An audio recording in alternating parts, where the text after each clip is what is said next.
Hello dear students, how are you? I hope all of you are very well. Today we are going to discuss about the fifth chapter of class 7th geography water. देखिए आपको geography book का जो नाम है वो क्या दिया गया है, आवर एनवायरनमेंट, या फिर हम इसको क्या कहते हैं, ज्योग्राफी बुक भी कहते हैं। और देखिए इस चैप्टर के साथ ही हमारा जो आप सिलेबस है वो कवर हो जाएगा, जिससे कि आपको काफ़ी आसानी होगी आपके एग्ज़ाम्स में।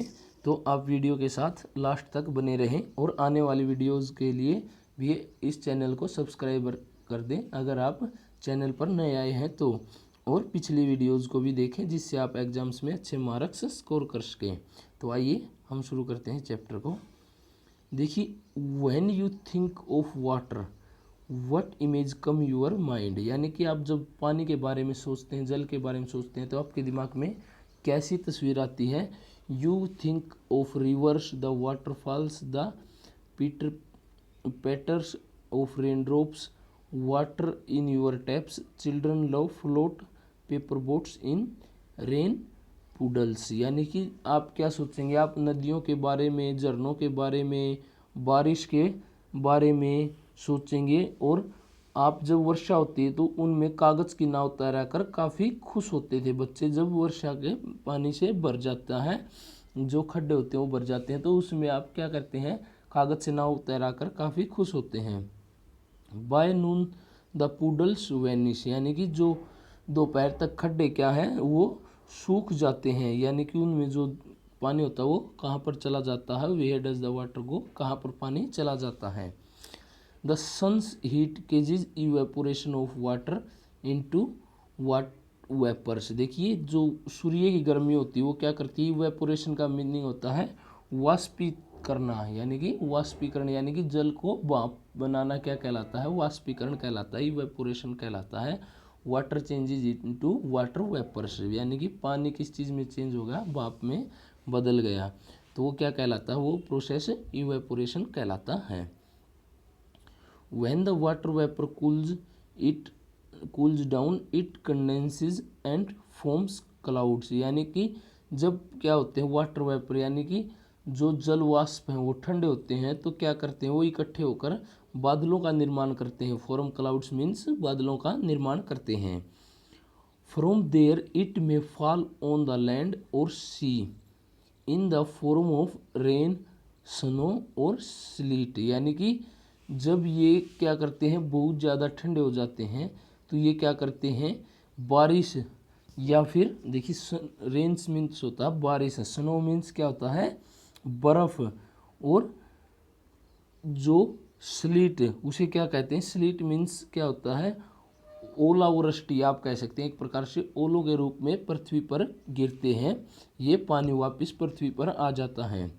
The process by which water continuously change its atmosphere and land is known as water cycle, यानी कि जब पानी का भाप बनना, फिर उससे बादल बनना और फिर वापस बारिश के रूप में पृथ्वी पर आना, ये पूरा चक्कर क्या कहलाता है, ये पूरा चक्कर कहलाता है वाटर साइकिल। वाटर साइकिल को हिंदी में क्या कहते हैं, जल चक्कर।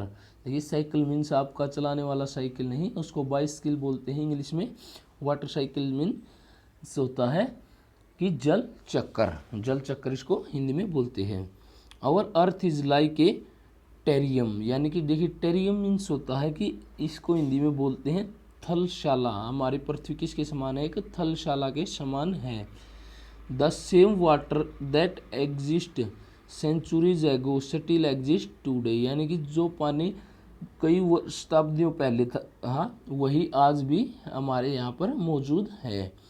The water use to irrigate a field in Haryana may have flowed down in Amazon river 100 year ago, यानी कि आज जो पानी हरियाणा के खेतों में हम सिंचाई के लिए प्रयोग कर रहे हैं, हो सकता है वो मतलब बहुत सालों पहले, 100 ईयर यानी कि कई सौ साल पहले अमेजन नदी में बहता हो। ये ज़रूरी भी नहीं है और हो भी सकता है, ऐसा हो भी सकता है, अनुमान लगाया गया है।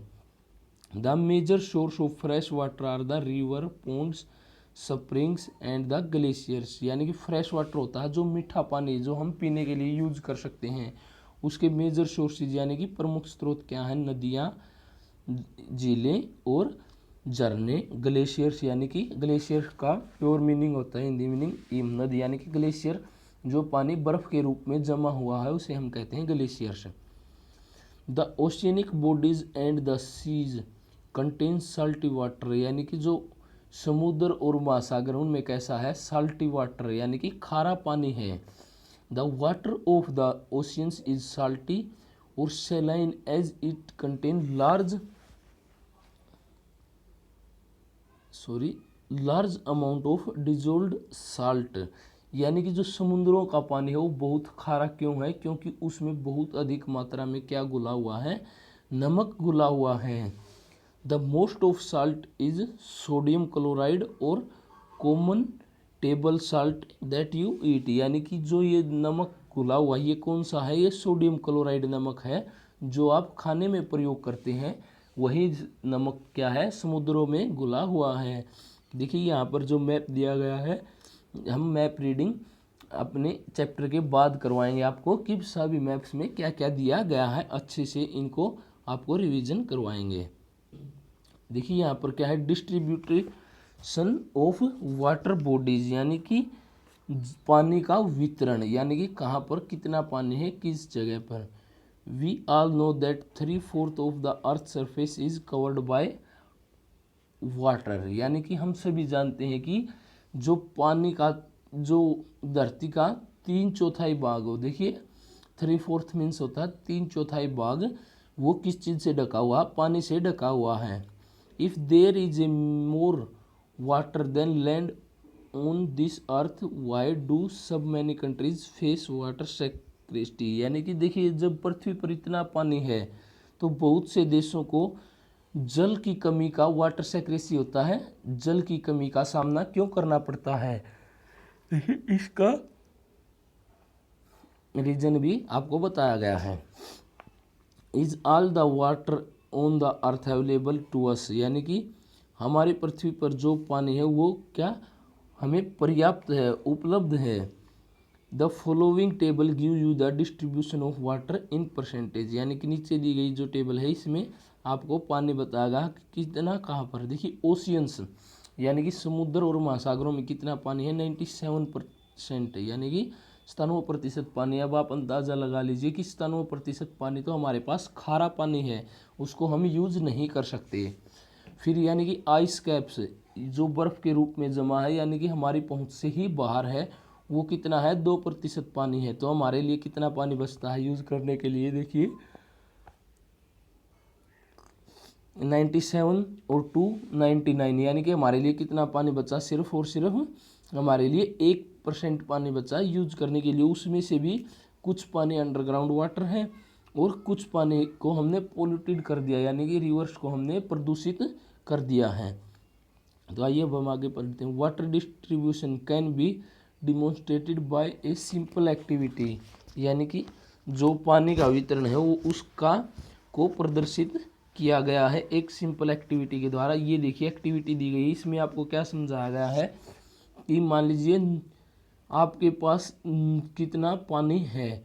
देखिए जो 9 स्पून है वो कहाँ पर है, फ्रेश वाटर जो मीठा पानी, उसमें से भी मान लीजिए 10 स्पून 11 स्पून भी, उसमें से क्या है 9 स्पून कहाँ पर है, आइस कैप्स के रूप में, यानी कि बर्फ़ के रूप में जमा है।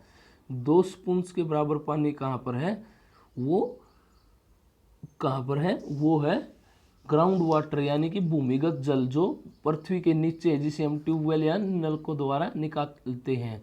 तो आपके पास देखिए 12 स्पून पानी था, 9 और 2 11 स्पून पानी की हमने चर्चा कर ली। अब कितना बचा, सिर्फ 1 स्पून पानी। 1 स्पून में से जो हाफ स्पून है वो कहाँ पर है, फ्रेश वाटर लेक्स, यानी कि जो साफ पानी की झीलें, मीठे पानी की झीलें, उसमें से हाफ स्पून वहाँ पर है।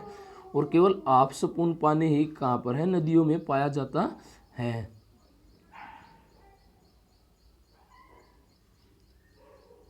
तो अब आपको अंदाजा हो गया होगा कि हमारे पास कितना कम पानी है।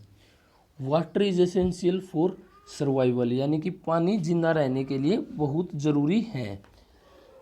Water alone can quench our thirst when we are thirsty, यानी कि पानी एकमात्र साधन है जो हमारी प्यास को बुझा सकता है जब हम प्यासे होते हैं। Now don't you think we are wasting a precious resource when we use water carelessly, यानी कि जब हम पानी का दुरुपयोग करते हैं तो हम एक बहुत ही प्रीशियस, देखिए कह सकते हैं अनमोल संसाधन को क्या कर रहे हैं, ख़त्म कर देते हैं। यहाँ पर देखिए कुछ न्यूज़ दी गई है जो पानी की बर्बादी के बारे में बताया गया है। अब हम पढ़ते हैं ओशियनिक सर्कुलेशन। देखिए ओशियनिक सर्कुलेशन को हिंदी में क्या कहा जाता है, इसको हिंदी में कहा जाता है महासागरीय परिसंचरण। क्या कहते हैं कि महासागरीय परिसंचरण, यानी कि महासागरों में पानी का संचरण कैसे होता है। आइए हम पढ़ते हैं।